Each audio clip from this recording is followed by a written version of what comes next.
Sonny was self-sufficient, never asking for a handout. He was proud of who he was, and he held himself with quiet dignity. He loved his hair, and we jokingly called him Samson, knowing how much it meant to him.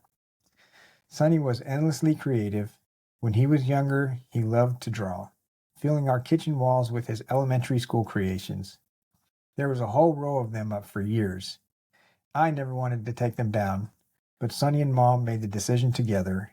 That's who Sonny was, someone whose art and life left an imprint on you that you never wanted to let go of. He was born to perform from the time he was a little kid. He hammed it up in front of the camera, and we have a trove of photos and videos to prove it. Sonny started acting in the 7th grade and threw himself wholeheartedly into the craft. Watching him light up the stage was pure magic. His talent, energy, and charm were mesmerizing. One of his biggest and proudest moments was starring Forever Plaid at the Georgetown Palace Theater. It wasn't just a performance, it was a celebration of everything Sonny loved about theater. The excitement he radiated during every show filled us with joy.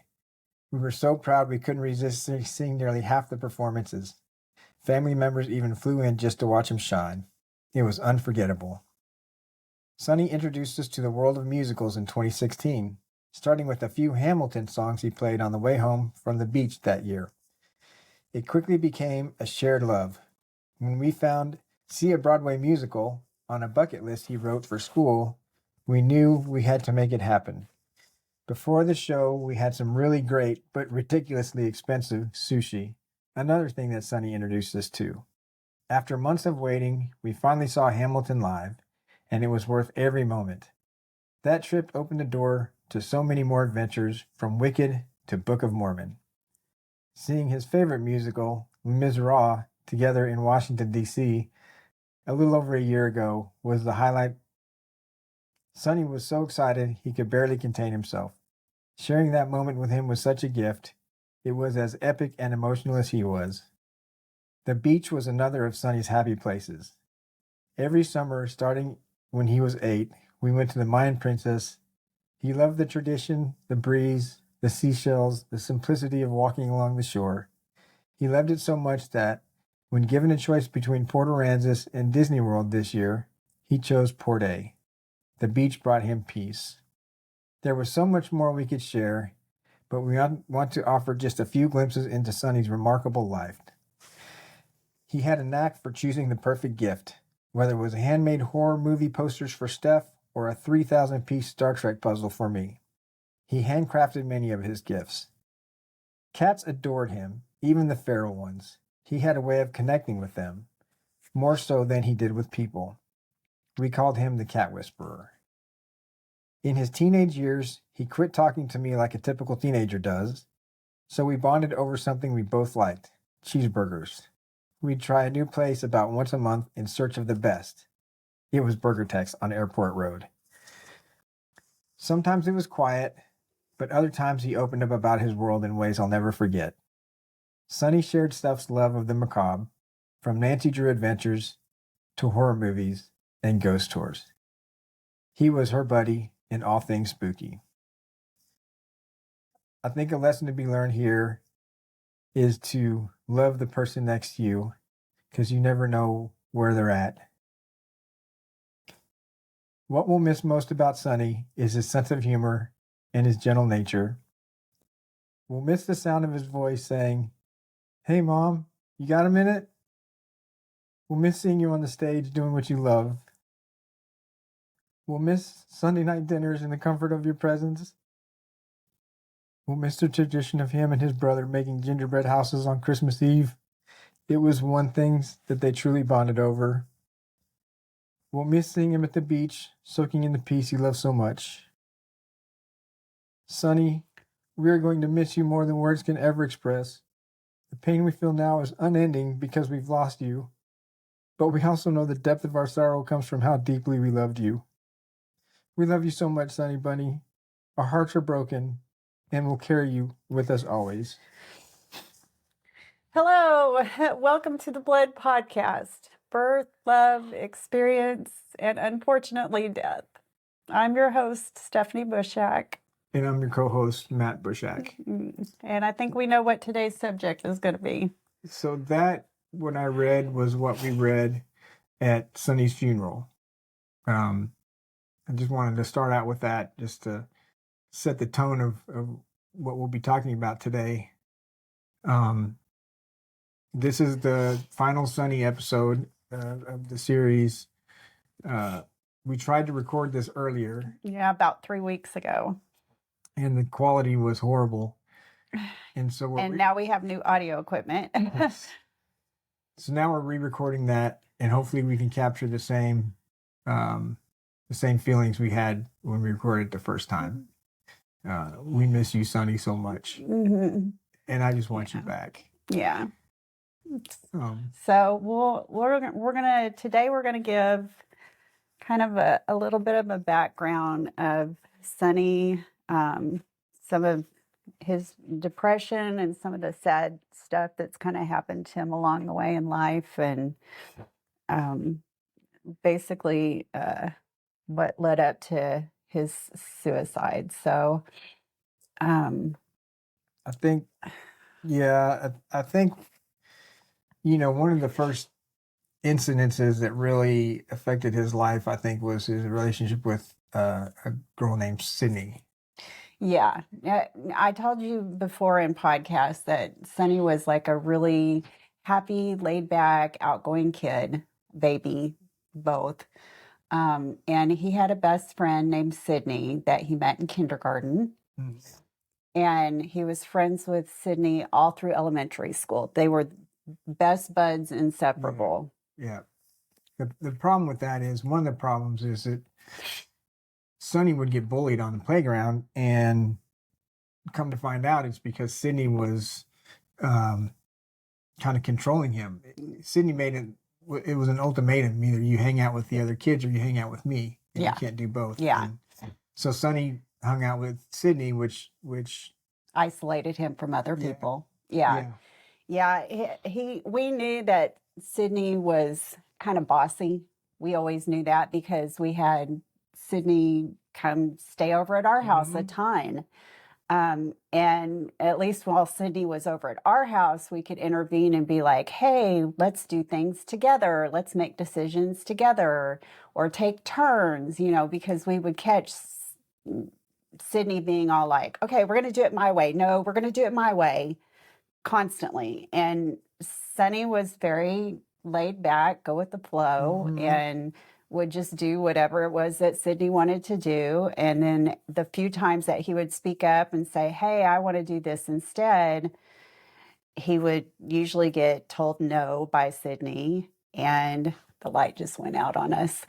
Here, we're gonna pause for a second. Yeah. Sorry, we had a technical glitch there. Yeah. So getting back to what we were talking about, Sonny was basically very controlling. We tried to do what we could at our house to let Sonny have a voice. And, of course, Sonny and Sydney spent a lot of time over at Sydney's house. And we had talked to Sydney's mom about some of the issues and to please keep an eye out for it. But we really don't know how things unfolded over there. So eventually it came to a point when I believe the kids were in, was it 5th or 6th grade? They were still in junior high, so it was 5th grade, or I'm sorry, elementary school, I think. Okay. Once they got to junior high, they started talking. So they were all into the same series of books, Warrior Cats, and they started getting online to do Warrior Cats fan fiction with each other. And Sydney had dragged a couple of her friends into being a part of this group. Yeah. Go ahead. I'm sorry. Oh, that's okay. And somewhere along the line, there was some sort of interaction where Sonny was feeling very isolated and ganged up on. And he would never give us details on it. And I even went through his computer history to try to figure out what kind of interaction was going on. And I think he deleted everything. But basically, Sydney bullied him to the point where they just stopped talking to each other.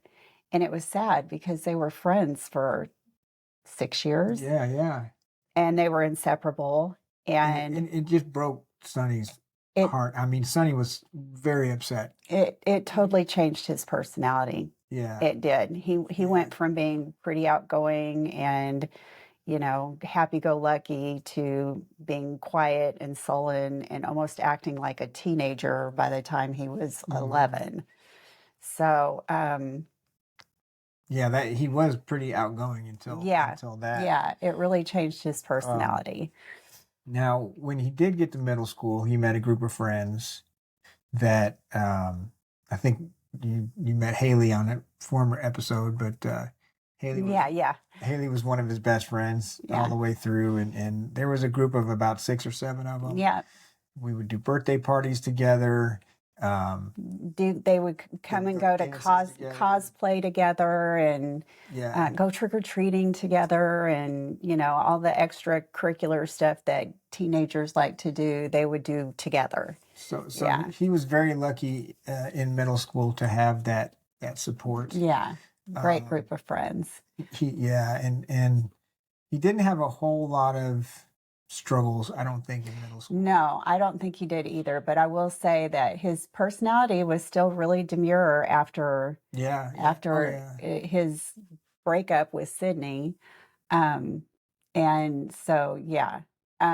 The next time I think we saw some struggle, um, I don't know. Yeah, I think when he was realizing that he was transgender, um, and was dealing with that emotion, you could see a lot more kind of shut down from him. And I'd say Mhm. like that started probably when he was about what age do you think?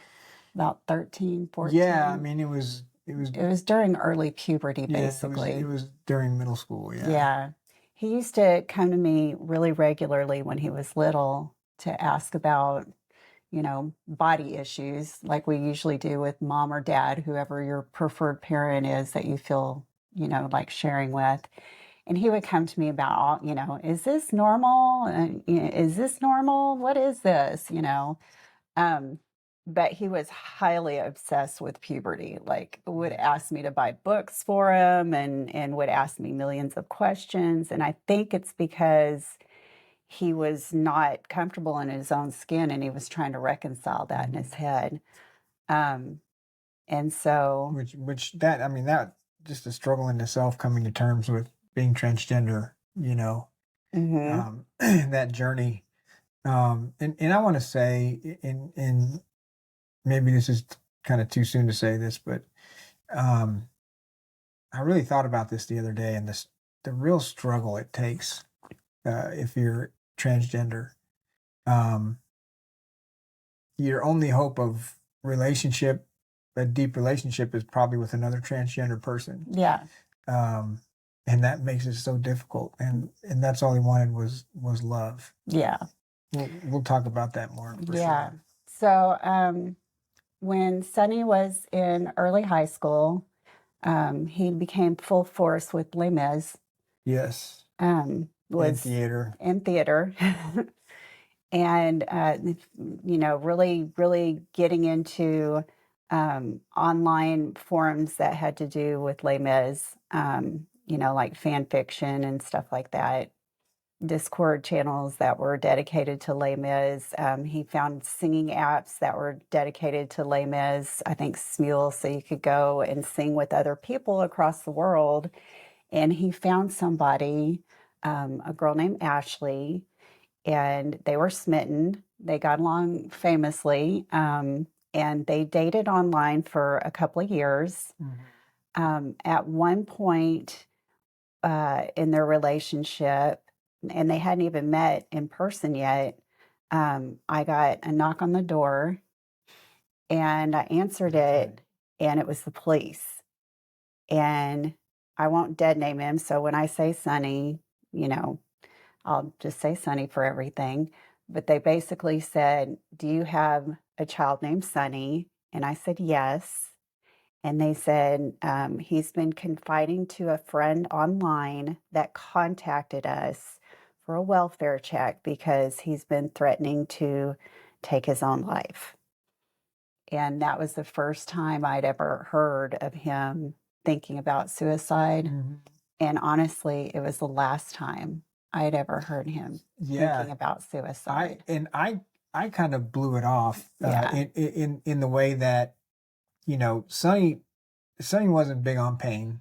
I mean, we talked about Yeah. the Yeah. the Not wanting paint to walk or stand too the long. paintball. Well, The the paintball paintball. hitting him. I mean, Yeah.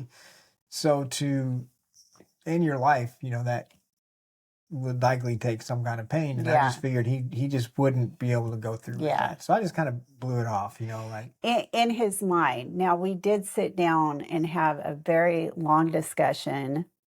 I cried to drive home the point to Sonny, please do not take your life. It would devastate our family. Our lives would never be the same without you. Basically, everything we're going through right now, I tried to lay it on the line for him. Baby, please don't ever think that things are so hard that you have to end it, because it's not. Things will always Hmm. get better.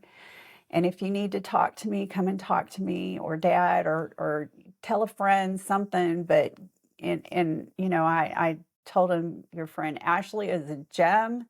Tell her thank you. She's an amazing friend. And I didn't know at the time that they were kind of dating online. I thought they were just friends with each other. And so, anyways, that's the last and only time we ever truly talked about suicide, because that was the only time that we felt like there was a chance that he might do something like that. And we found out later that he was cutting. Yeah. We found, looking in his journals and things after Yeah. he passed away, Yeah. that he was cutting. We didn't know. Yeah, we That's didn't know. the thing, man. As a parent, you know, you think your kid's all right. They're Mhm. quiet because they're teenagers. Whatever. Yeah. And we, especially at that time, we never thought Sonny No. was even thinking about No. that. Mm-mm. Um, And we were and always checking in with him emotionally. I mean, on a day to day, I was checking in with him. yeah. I mean, we had dinner together every night. We'd sit at the Hmm. table and we'd talk. I was taking him out on the burger ventures.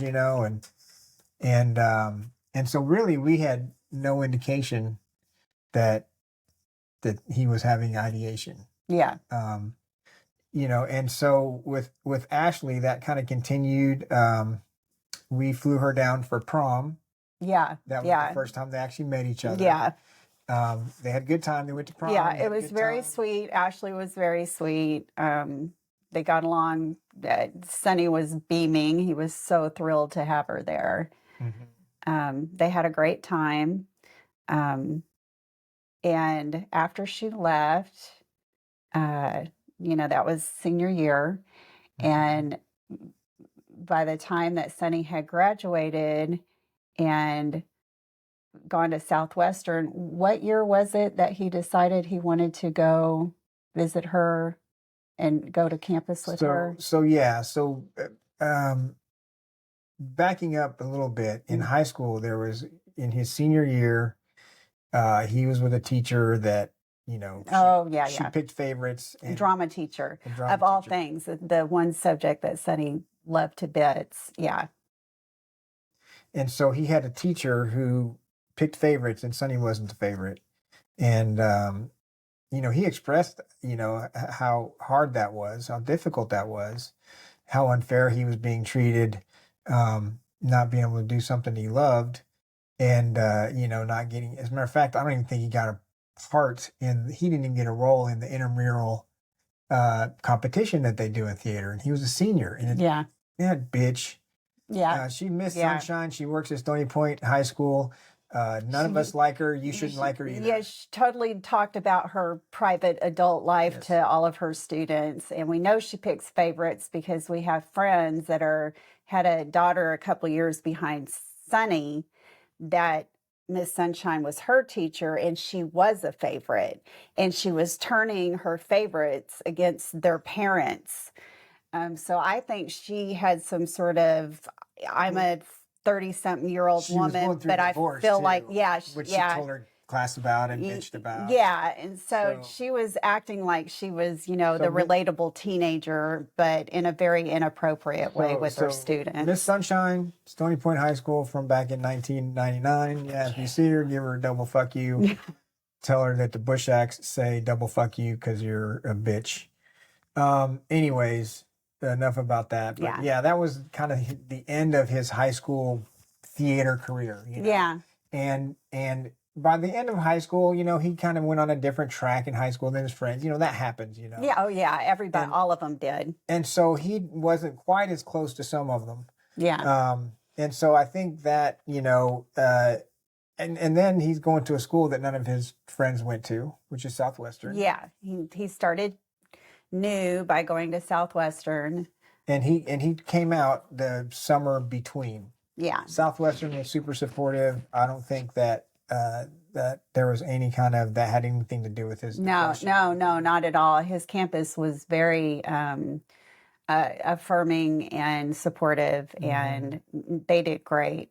I mean, it's when we did the funeral for Sonny, some of the faculty came out. Yeah, Some of the students that, you know, they came up afterwards and they're like, you know, hey, you know, I knew Sonny yeah, and I don't know if he knew me, but we were in the same class together. And I just remember that he was so kind yeah, and these are people that we didn't even know that No. Sonny hardly knew. And Yeah. they came out to celebrate his life with yeah, us. yeah, And so Southwestern, the first couple of years was great. He got some good roles. They went to Scotland. yeah, Between yeah. his He got to help write a freshman and play sophomore year. that they performed in Scotland. Yeah, But then the beginning of his junior year, he wanted to study abroad and go study with Ashley at Ottawa. yeah. Ottawa University. Southwestern does study abroad where you can go for free to Spain, England, Mhm. all these places. But Sonny wanted to go to Canada. At this point, Sonny and Ashley were engaged to each other. That's right. Sonny had proposed to Ashley, and Ashley had accepted. They were planning on getting married. Now, all throughout his childhood and adulthood, Sonny had always said he never wanted to have children.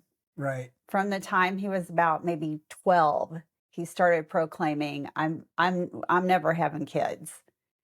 And I thought at the time, because he hadn't transitioned, that he was scared of giving birth because he had heard all the horror stories from me I about was going to say. giving birth. And I tried to reassure him, like, well, you can adopt.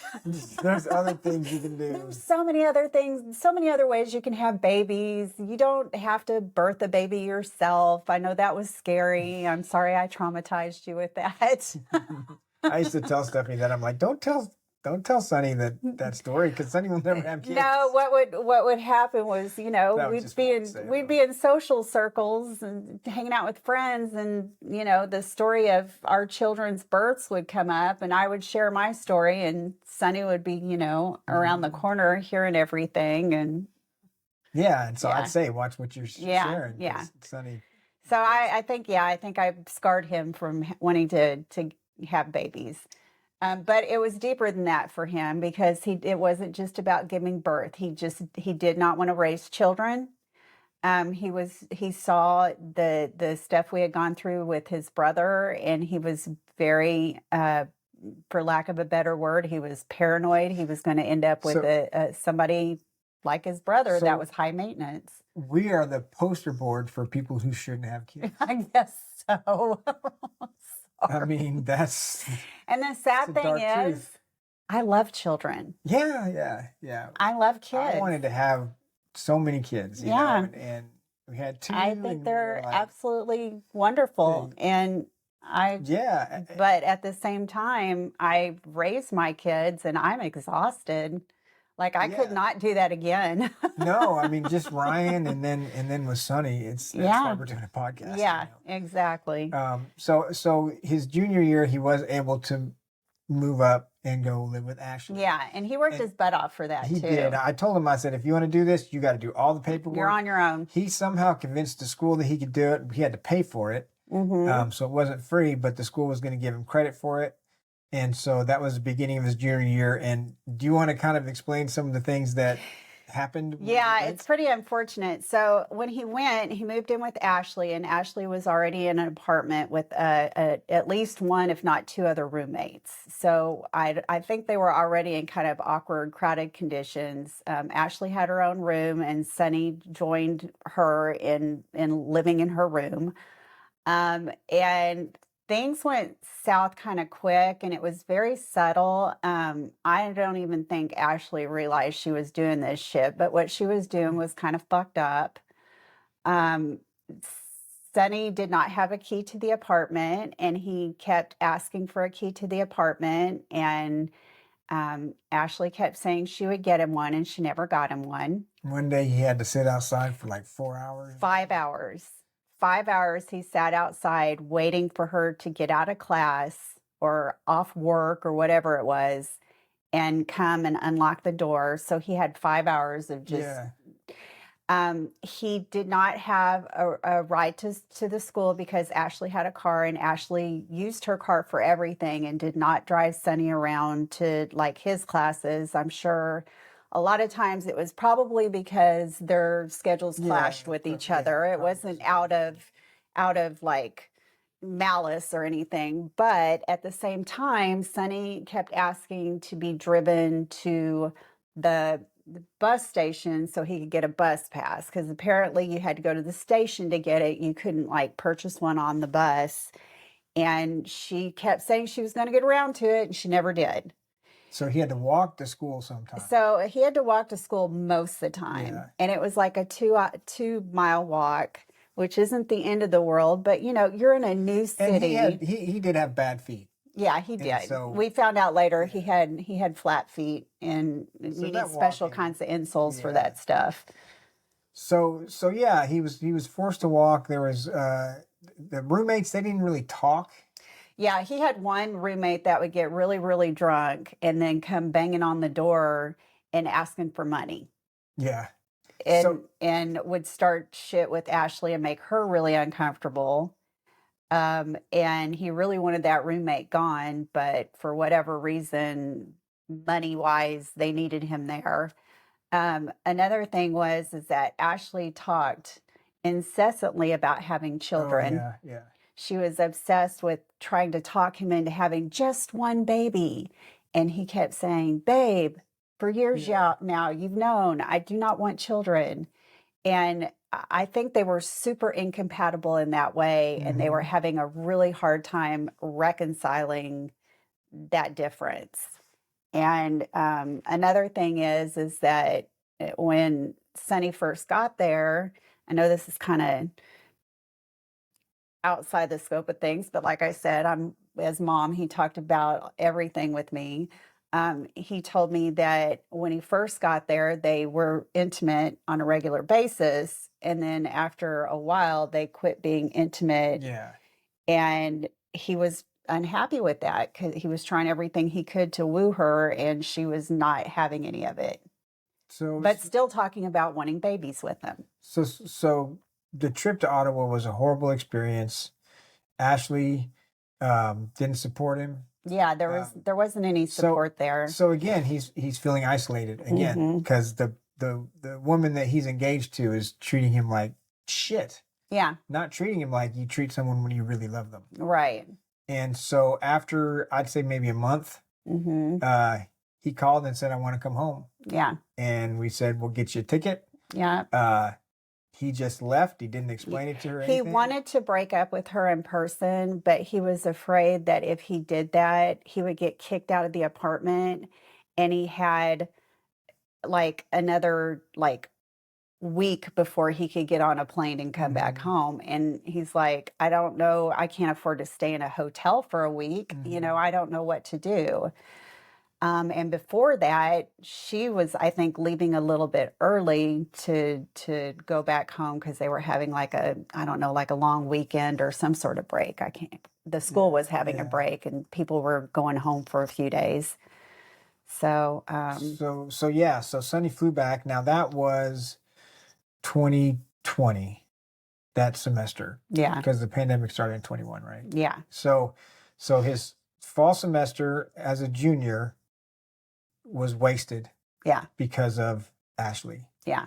And then he had to live with us, which Yeah. is a little isolating for him because, Yeah. you know, so And so that was depressing for him. We knew he was yeah. depressed during that time. We actually, around that time, started encouraging him to go to counseling again and to see his doctor about getting put on antidepressants. So this poor kid, so everybody, you know, was like the class of 2001, you know, they couldn't do prom, they couldn't do graduation, you know, poor them. And, you know, there were signs of them on all these little towns on the streets, you know, and everybody felt bad. But here's the problem. They got everything but about the last 3 months of their school. The class behind them, which was Sonny's class, Yeah. which was going to graduate in 2021. So this was 2020. Yeah, so the pandemic started in 2020.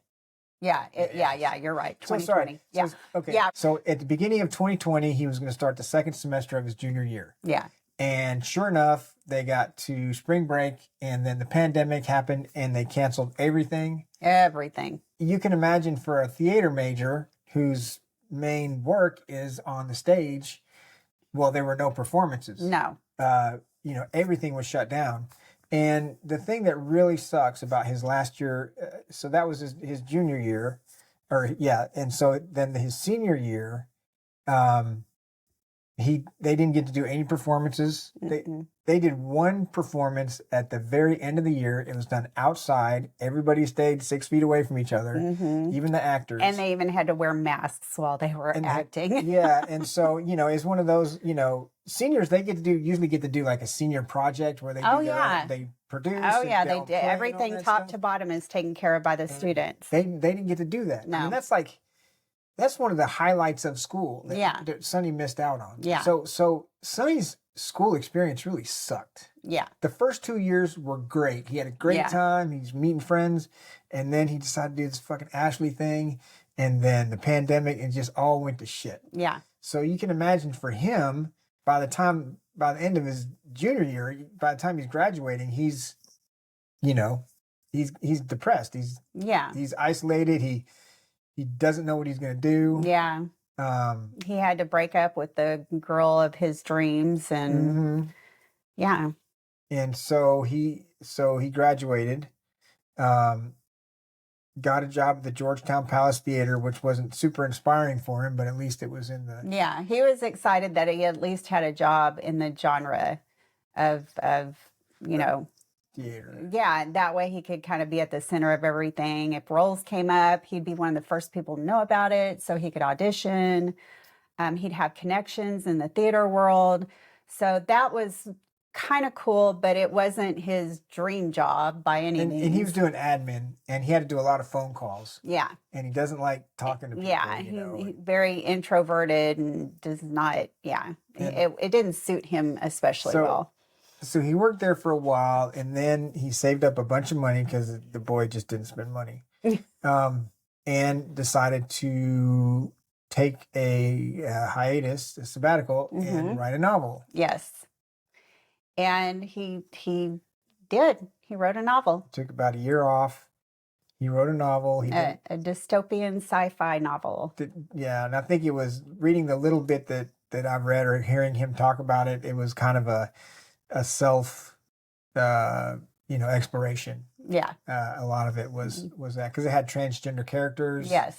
And so that fell in love. Which, man, it's every time I think about this, that's all he wanted. Yeah, I know. His whole theme through life was finding somebody to love that would love him back. Yeah. You know? Oh yeah.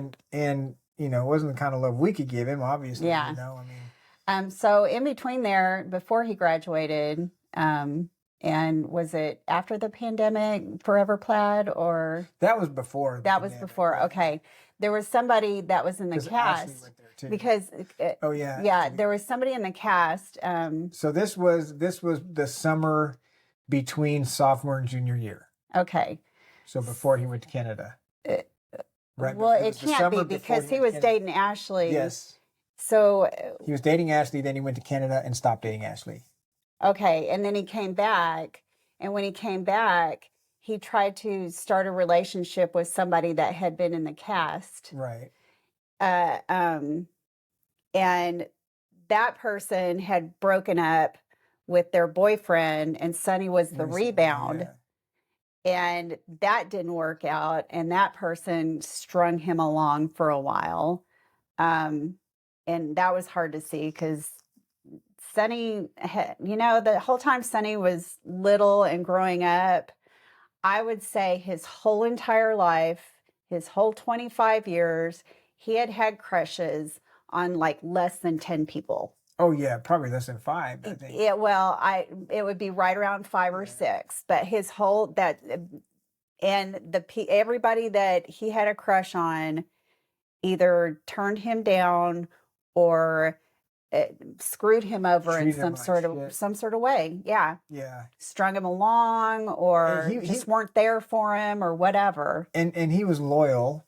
Very. And I think that it was very hard for him to find relationships. So when he found him, he grabbed on. Yeah. And so yeah, the person that acted with him in Forever Plaid, yeah, that was another relationship. Yeah. Where he was just, kind of dumped. Yeah, he was kind of strung along for a little while with there's a lot of potential. I really like you. We should do something, blah, blah, blah. And then ghosted.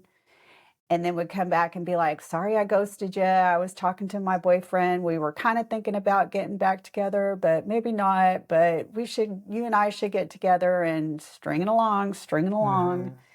And I don't know how long that went on for. I want to say a few months. Couple months. Yeah. It seems like, yeah. So that was really tough for him. And that was, that happened during the pandemic, I think. Okay. Because it was after, so he did the Forever Plaid, and then he went with Ashley, and then the pandemic happened, and then he must have met up with the other guy sometime after that. Yeah. And so kind of fast forwarding, he graduated, and even graduation, was on a football field where they had to sit 6 feet away from each other.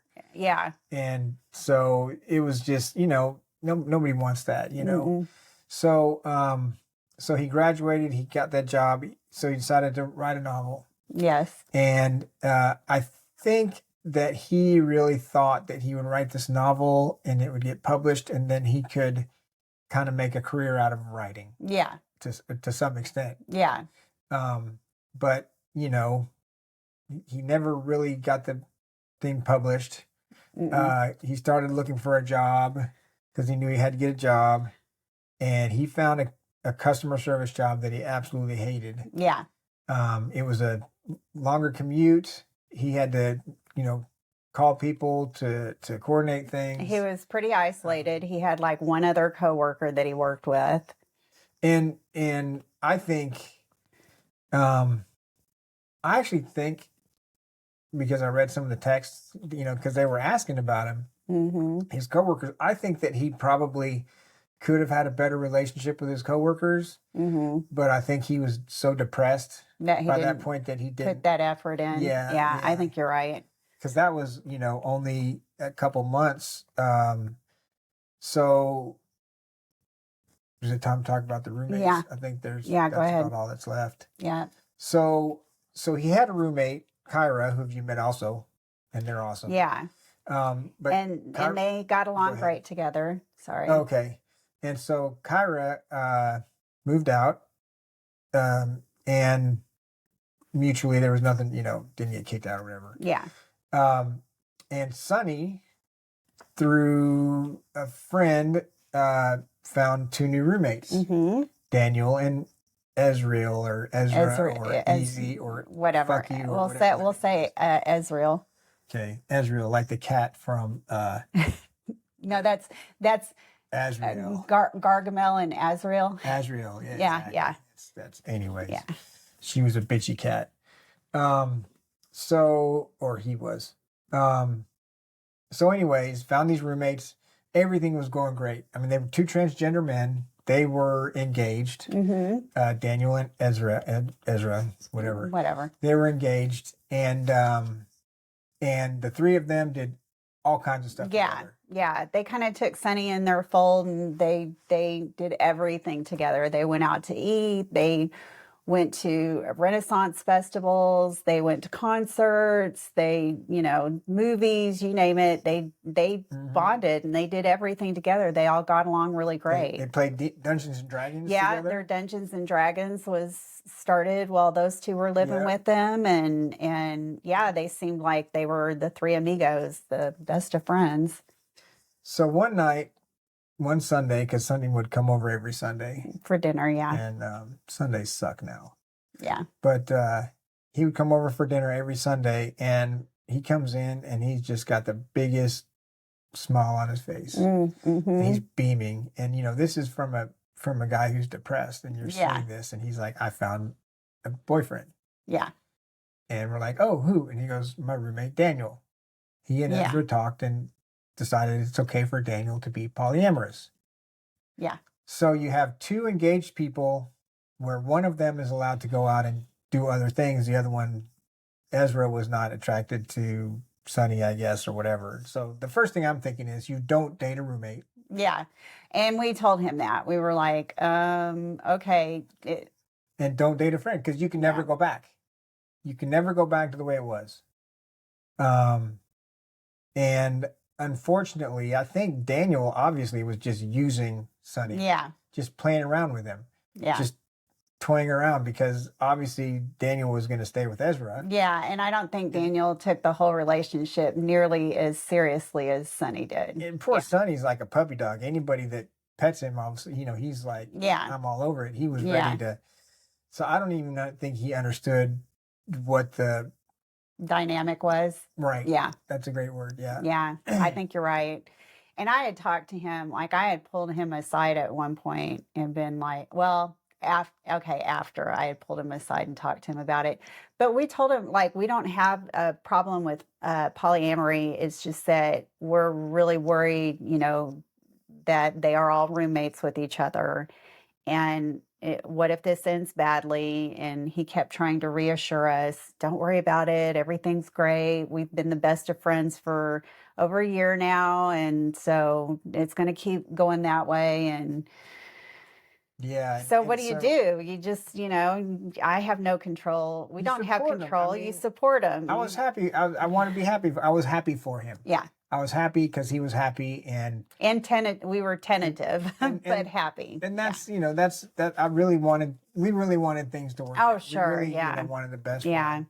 Well, I think that was in the summer when they started dating, late summer. Yeah. So the next kind of thing was they all went to the Renaissance Festival together that November, I think. I think it was early November. And, Sonny had worked on this costume. So Sonny and Daniel were supposed to be in a contest for couples costumes. And so Sonny worked on this thing. He sewed his own costume. He did everything for months. So proud of it. Mm-hmm. So the day that they get there and they're supposed to do this thing, this is Friday night and they're staying there till Sunday. Mm-hmm. Daniel says, yeah, we can do it, but just as friends. Like, we can do the couples thing, but just as friends. And Sonny, that was the first time Sonny had ever heard the just as friends. Mm-hmm. So he called us, calling, crying, like, I just got broken up with. Yeah. And this asshole decided to do it. At the beginning of a weekend, y'all are supposed to all be spending together. So you talk about a little shit. Yeah. This person manipulated Sonny. Yeah. Toyed around with his emotions, with no regard to Sonny's well-being. Yeah. They broke up with him at Ren Fair. We were going to drive 3.5 hours there. Yeah. When he called and he was crying, we were like, "Oh, babe, okay. So what do you want to do? Do you need to talk to Daniel still, or are you ready to just like pack it up and leave?" And he said, give me a little bit of time. I'm going to talk to Daniel and then I'll call you back afterwards and let you know if I'm going to stay or if I need to be picked up. And we reassured him several times and that we got your back. We have no problem going out there and getting you. Don't even feel like it's a big deal for us to do that. We're here no matter what time it is. Just call us and let us know what's up. So maybe an hour or so later, he calls back and he said, well, I had a talk with Daniel and he's still not really super clear on why he's breaking up with me. But I think I can go ahead and go through it the weekend. I mean, I spent all this time making this costume, and I've been planning on this weekend for a really long time, and I just really want to follow through with it. But and maybe spending more time with him, he'll be more direct and letting me know why he's Mhm. breaking up with me. And even so, Sonny wanted to spend time with people at the Ren Fair. Yeah. And I read the text from that time, after he died, that he was texting Ezra and saying, like, when do we want to get together? And Ezra's like, well, Daniel and I just wanted to spend some of our time together, Yeah. couples time together. And so they basically blew Sonny off. So Yeah. this is bigger than Christmas. This is bigger than seeing your favorite concert. Yeah. And he was so amped up on it, and they just fucking shit on him. Oh yeah, They dumped on him. they totally handled things the incredibly wrong way. Yeah, and for, like I said, no regard for his emotions or how his No. well-being or how he might No, feel. not at all. Completely It was selfish. about them two and their relationship, and they needed to nurture their relationship, and Sonny was the outsider for the Yep. weekend. And so, And Sonny had to share a double tent with them yeah, they all got the to- whole yeah. weekend. So Yay. so they get back, and Sonny's obviously distraught. So he's working at a job he hates, and now he just got broken up with in a most shitty way. Mm-hmm. And so they get back. Now, Sonny had bought tickets for him and Daniel to go to this Nutcracker or something like that. Yeah, yeah. We went back later and read like Discord conversations between them and texts between them and stuff. And what had happened was Sonny knew that that Daniel loved the Nutcracker, and so Sonny went out of his way to get tickets, and he asked beforehand, hey, there's a Nutcracker coming, do you want me to get tickets? I think he got tickets before they broke Yeah, up. yeah, I think you're right. And Daniel was like, yeah, let's do that. And in the meantime, they broke up with each other, and then like Sonny asks again later, do you still want to do the Nutcracker? Because Daniel kept insisting that they were still friends. Yeah. Everybody's still friends. And Sonny was trying really hard to go with the flow. Okay, so we'll all be friends, because you got to remember, before they started dating, they were like the best of friends. So this awkward tension, like Sonny's trying to get through this so that he can at least be friends with these guys. And that's the problem with dating friends or roommates. Oh, we know that. You can't go, and that's what I say, you can't go back. And that's what he was trying to do. He was trying to go back to, okay, let's just be friends again. Yeah. And once you cross that threshold, you can't. Daniel didn't go with him on that. Yeah, Daniel backed out like a week ahead of time and was like, oh, I'm sorry, I'm not going to be able to do this. I forgot. I made other plans with blah, blah, blah. And so, kind of left Sonny hanging. They started ghosting Sonny. Yeah. Sonny would Big time. I mean, they lived in the same house. They used to watch movies together. Yeah. They did everything together. And they lived in the same house, and they were talking through Discord, Yeah, yeah. That's how they were communicating. Yeah. They were texting and talking through Discord instead of just going up and knocking on each other's bedroom door and saying, hey, can we talk? So for Sonny, that just had to be the most awkward, depressing thing. Yeah. I mean, you're now isolated once again. And then they decided to announce to him that on December 19th. Yeah, that they had found a new apartment and they were moving out in February. And Sonny, that was like, because now he's already isolated. Yeah. But at least there's somebody now. He's going to be in the house. Now he's going to be in the house by himself. He's going to have to find a new roommate again. They're not going to be friends with him because they're already ghosting him. Yeah, they're already treating him like he's being too clingy and weird. And he needs to back off. If you went back and read all the texts and all the Discord, like literally about every 3 or 4 days, Sonny would check in and be like, hey, do you guys want to like go out to eat, or do you guys want to do something together? And it would take him like 2 days to respond to Sonny. And then at one point he wanted to do something one-on-one with Daniel. And Daniel said, I don't feel comfortable doing one on one. I think you're being clingy and weird, and you're Hmm. treating this like I'm your boyfriend still. And Sonny said, no, I just prefer, as he always has, to like have a one on one, connection with people every Hmm. once in a while, because that's how I operate. And he got blown off, and not only Hmm. did he get blown off, but he basically it reiterated Daniel telling him, you're too clingy, you're acting like we're still, I can't do that, you're acting like we're still together. And I'm like, yeah, a total 180 on how they were treating Hmm. him before they started dating, It's because they used to do things one on one together before they yeah, started dating even, yeah, yeah. but they And tried to turn that on him and make it seem like he was being, well, and I can see that, if you and I are dating, we're in a group of friends, and then we stop dating, but I'm like, well, I still want to hang out with you, yeah, and you had another boyfriend, that would be awkward. yeah, And so uh still not right, not fair, especially the way he treated him. They started ghosting him, ignoring him. We hmm, asked one of his friends, we hang out with now. Do you think Daniel and Ez had anything to do, the way they were treating him, had anything to do with his death? And this friend said they might as well have murdered him. The way that they were treating him was horrible. mm-hmm. um, and that just reiterated the fact that so this series of isolations Yeah.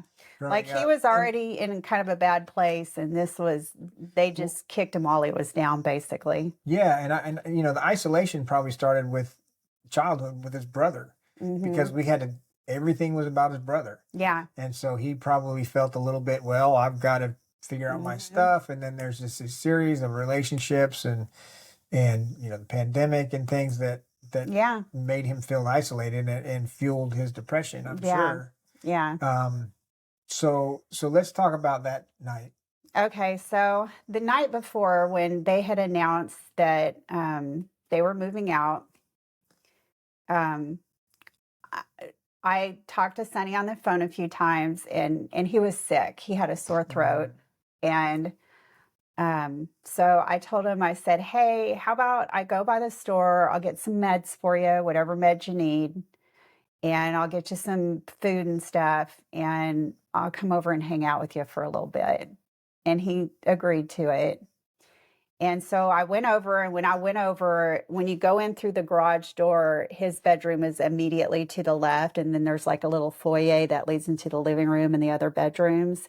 And as soon as I walked into the door, he like opened his door and like grabbed my arm and pulled me into his bedroom and shut the door. Like you could tell he had been isolating himself from his roommates. He didn't even want them to like see me or know I was there. He was just like, let's just stay away Mhm. from these people. And so I brought him all of his stuff, and I had a really long heart to heart with him, because he told me about them wanting to move out and some of the situation that was going on, and gave me some more details on what was going on, and how, sad he was. And so I started talking to him about, I was telling him, look, if you want to quit your job, you don't have to put in your 2 weeks notice, just quit your job. Dad and I will pay your bills until you get on your feet again. We have no problem with that. Um, you're not going to have to move out or anything like that. Fuck those people. And, Mhm. he had been talking about going to graduate school to get his degree in library sciences. And we had been trying to encourage that He for a even while. got a study guide for the whatever test you have to take to get into Yeah. graduate school. Yeah. He had been filling out, resumes and applications Applications. for all kinds of different places. When we got his computer and stuff back, I mean, he had dozens and dozens and dozens of like applications that he had on in his files, and laying around the bedroom. Um, physical copies. And so, he was trying to get out of that place, and I was just trying to encourage him to, was doing the whole pep talk, the whole Sure, everything will get everything. You're in a shitty spot right now, but everything will get better. When you go to graduate school, think of all the cool new people you're going to meet, and they'll be even more mature because they're in graduate school. Um, you know, there's things to look forward to. There's life. There's things to look forward to. I asked him, have you been texting or trying to do stuff with Haley and Kyra? And he said yes, and that they were doing stuff here and there. I knew he was seeing them like once a week during D&D. Yeah. And even asked him if he had been taking his antidepressants, and he said yes. And so I was there for around an hour, and you could tell when I came in to see him, you could tell he had been crying, and because his eyes were all red and puffy and everything. And I felt so horrible for him, but I was just trying my damnedest to be like, you got stuff to look forward to. Please don't get stuck in this mindset of, everything's going downhill. And I gave him a hug, and I told him I loved him, and I told him I'd check on him tomorrow, and I hoped he felt better. And don't hesitate to call or come over. I'm like, if you wanted to come over and stay for a few days just so you can get away from here. And he was like, no, I got to take care of my cat. And I was like, okay, well, that we're always here for you no matter what. And he's like, I know. And I gave him a kiss, and I told him I loved him. And that was the last time I got to see him alive. Yeah. And I'm glad I got to hold him and kiss him and tell him I love him. Yeah, I wish it just didn't, obviously, I wish it didn't go that way. And, that's, we do feel like we did everything we could with Sonny. Yeah.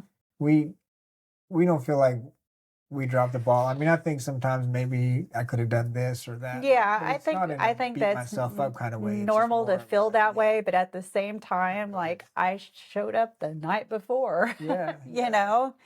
To be present for him. And I knew he was depressed. Now, I didn't think he was suicidal. Of course. But I knew he was depressed, and I even told him, look, I get the same. When I get depressed, I shut down and I don't want to talk to people, and I hate that. And I told him, I have no problems with polyamory, but I don't think that you're necessarily the kind of person that should be in polyamory, because you need somebody like I am with Dad. You need somebody one-on-one that will be there just for you. Yeah. And will look out for you and will support you and isn't splitting their time between you and somebody else. And you need to find somebody that will bring things out of you like Dad does for me, because I'm kind of introverted and I'm kind of keep my emotions bottled up. And I have good balance with you because you want to talk about everything. And I need that. And he needed that too. Yeah. He was isolated a lot, and he just wanted that partner. Yeah. So that night, the night before, Stephanie was able to go over and talk to him. The next morning, I had back surgery that day. So the next morning, we went to the hospital, where I was supposed to be prepped. Stephanie was texting Sonny. Yeah, I texted him at about 10 o'clock in the morning, and I said, hey, baby, how are you feeling today? And I didn't get a response. And then I texted him, I want to say around 2, and said, hey, Dad's going into surgery. I'll let you know how things go. How are you doing? And I didn't get a response. And then again, like around 4 something, I think, I texted, when I got out. Yeah, and said, Dad's out of surgery. Everything went okay. and I didn't get a response. And then later in the evening, somewhere like between about 6 and 7, I tried to call and I didn't get an answer. And usually I didn't worry about the text because Sonny wasn't always great about responding on text right away. But if I called him, he was usually really good about picking up the phone. And he didn't pick up. And so that had me a little worried. And so I texted him and said, "Hey, I tried to call and you haven't responded all day. And I'm a little bit worried. If I don't hear back from you tonight, I'll check on you in the morning. I actually said, I'll come by in the morning." And of course, I didn't just leave it there, but I got a hold of Daniel on Facebook and I sent him a message and I said, "Hey, can you please go check on Sonny? I know he's sick right now. And so he's in kind of a bad way.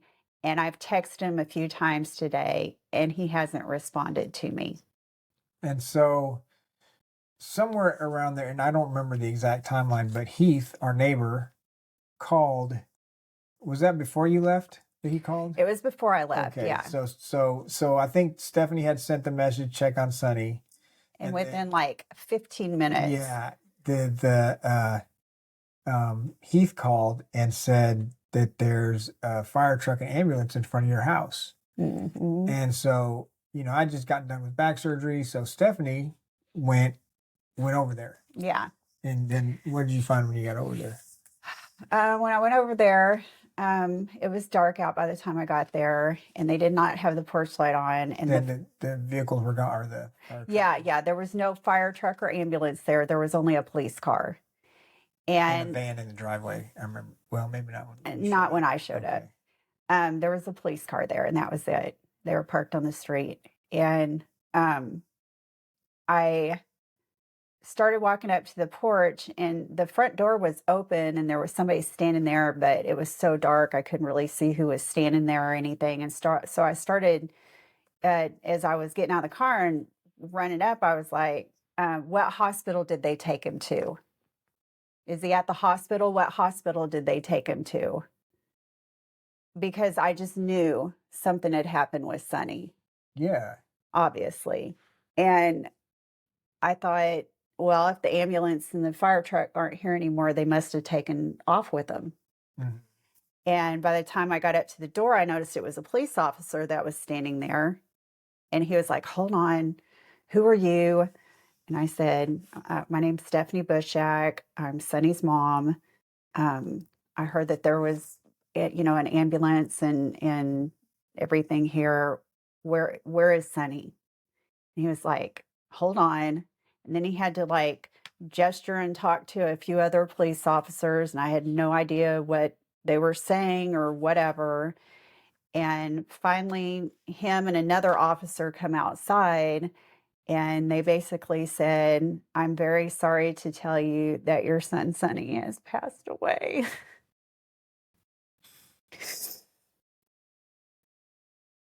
We did everything we could to try to save him, but he was already gone.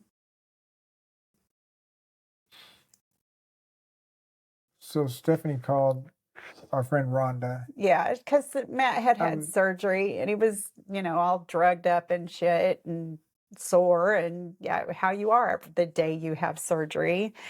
And I didn't want him to like freak out and try to get in a car and then have a car accident on the way. So I figured if I called my friends, they could help work everything out. so she called Rhonda, and Rhonda and Scott were on their way, and then she called me to let me know what happened. And it's like I saw the phone ring.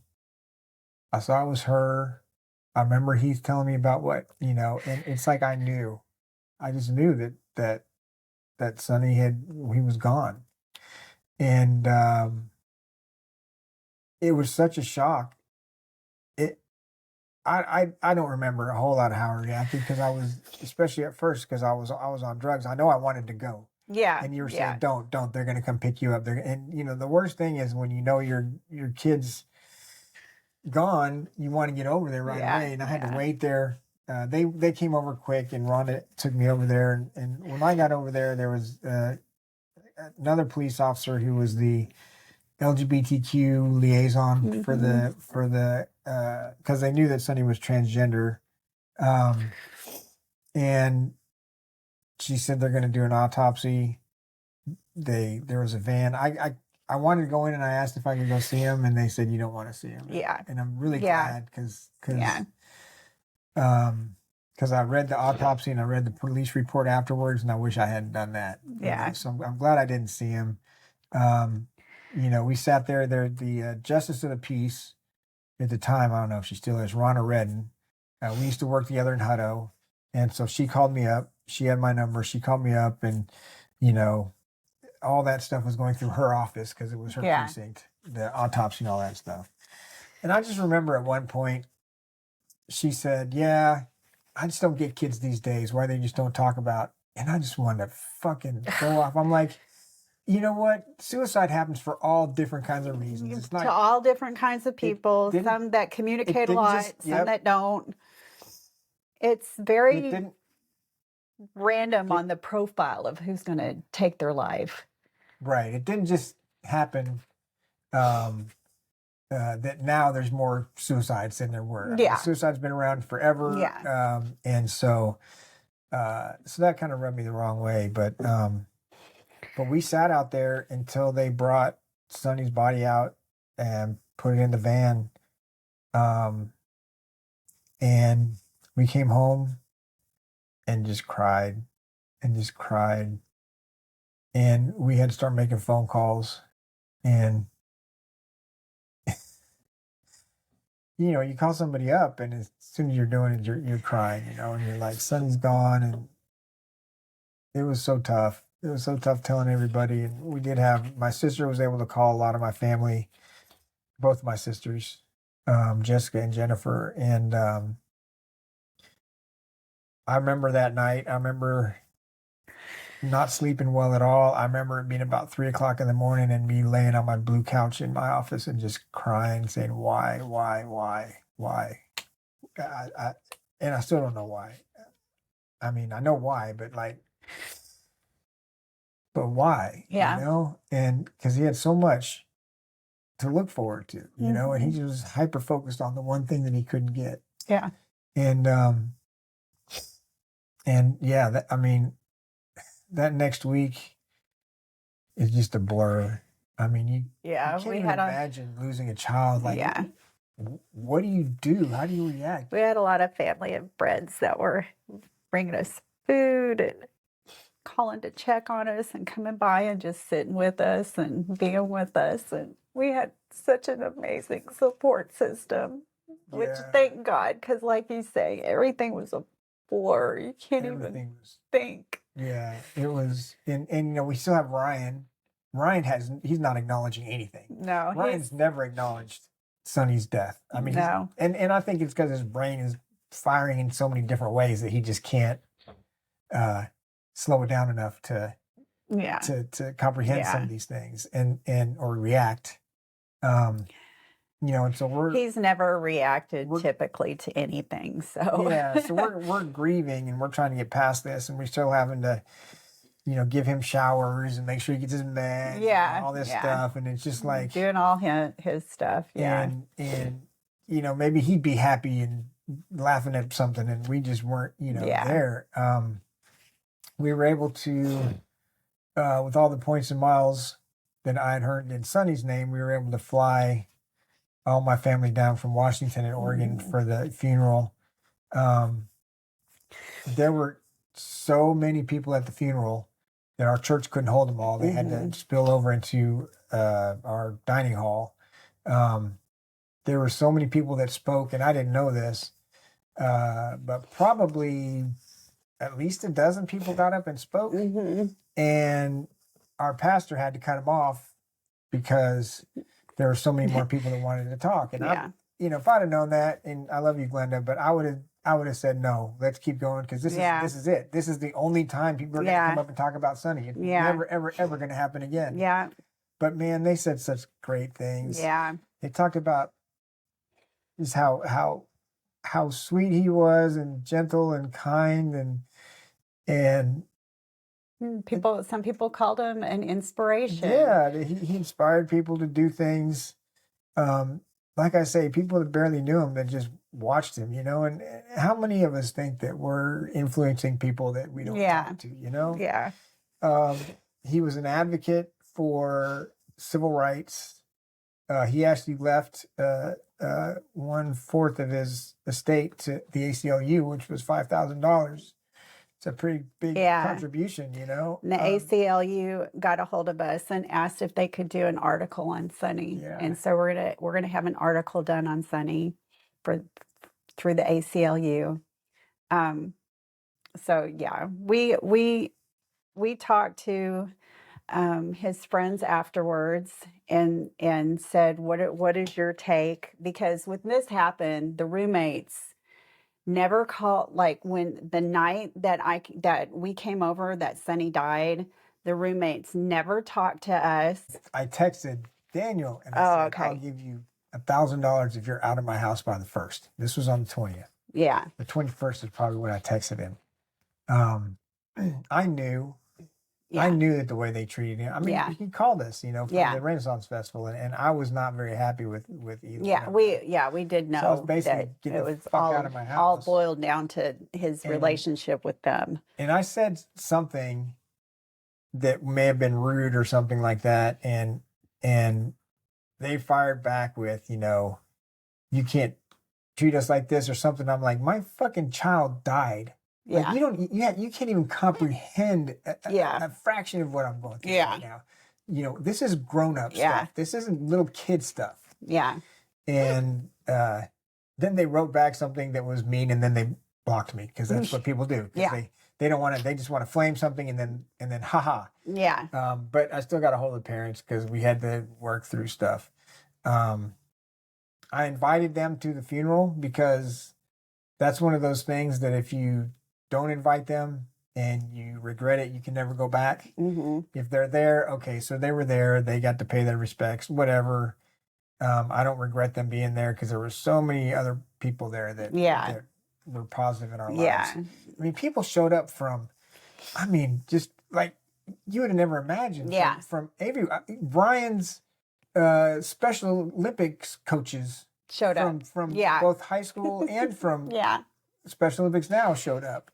There were the whole cast of Forever Plaid showed up. That were there. All his friends and they hadn't all been in this group of people. They hadn't all been in the same place in probably 8 years or something, and they were all there together. I got to have a good long talk with all of his childhood friends. Basically, it was incredible. The turnout for him, it was incredible. In our church, Journey of Faith, United Methodist Church in Round Rock, they did everything. They made a meal for everybody after the funeral.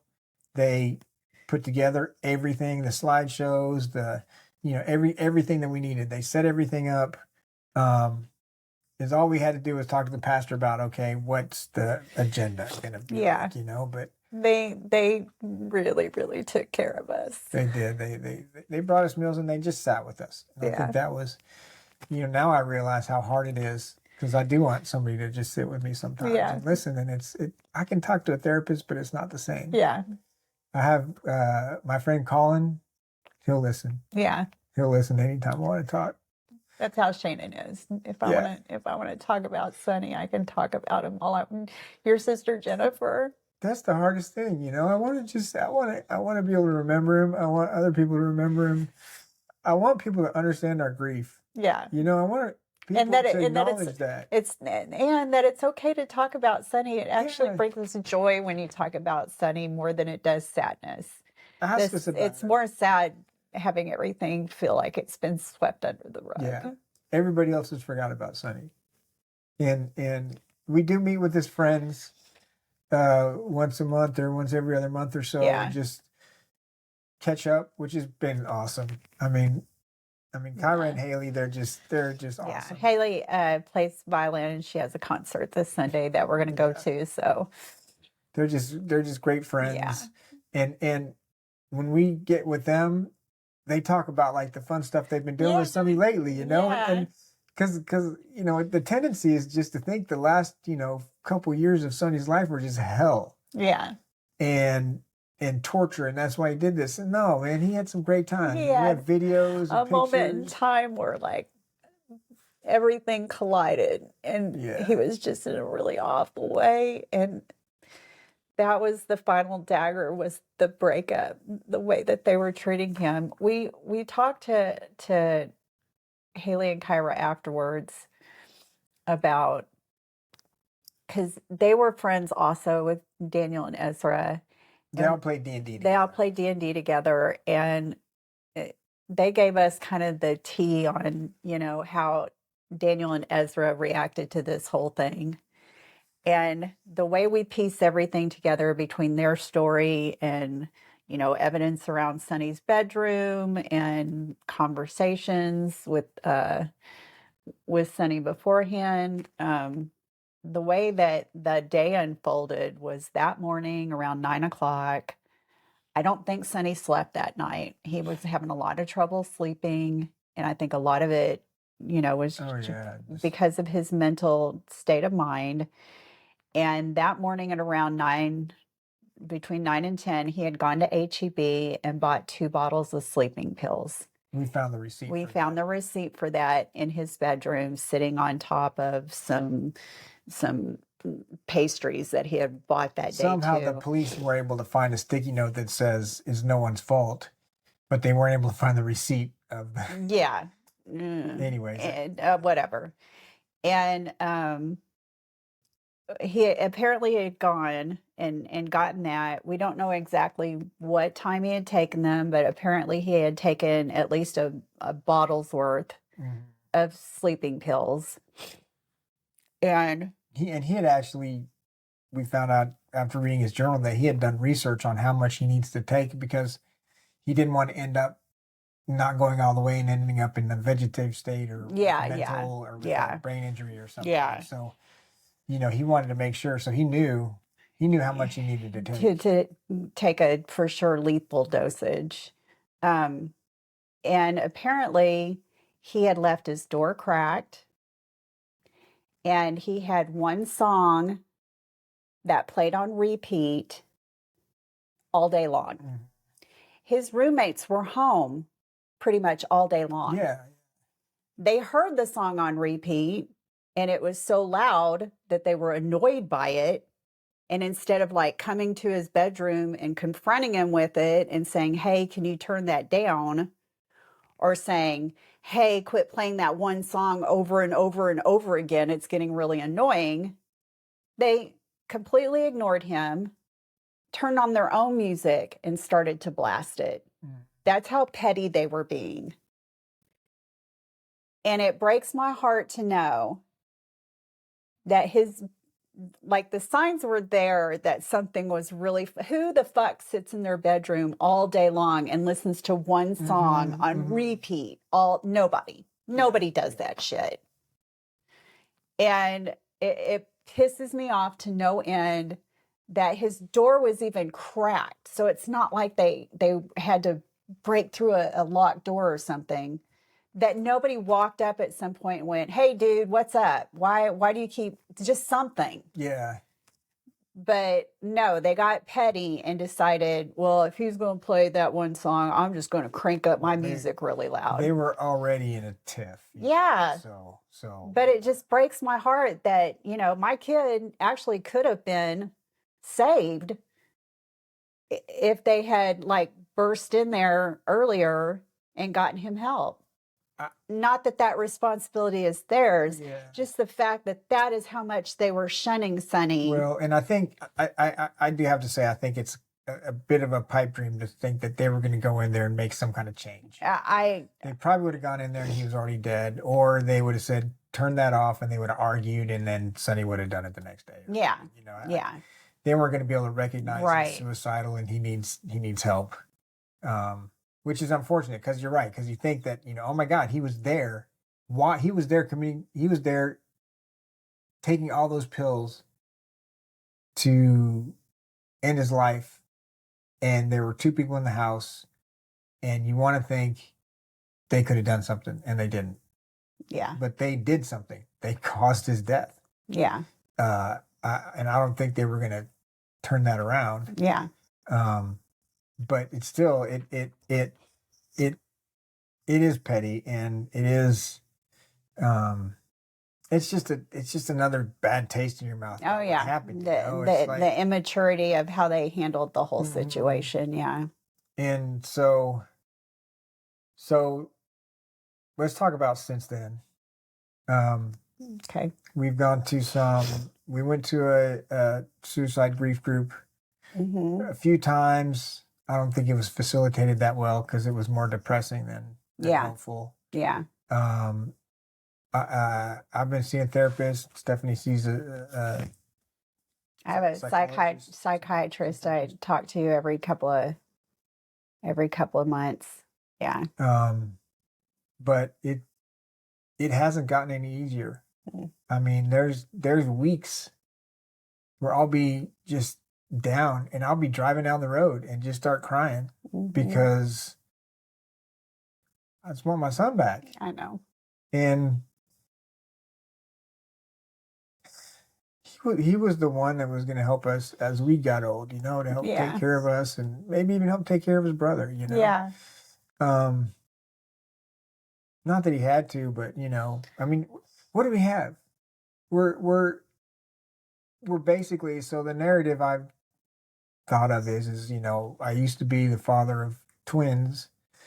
Now I'm a caretaker of a 26-year-old man with intellectual disability, because you don't really get love reciprocated from Ryan that much. Yeah. It's really, really subtle. He really only wants food, and whether he's asking you or me or Scott or the person next door, that's all. And Yeah. so Ryan's he's our son, but he requires, We can't have the same emotional yeah. and intellectual connections with Ryan that we had with Sonny.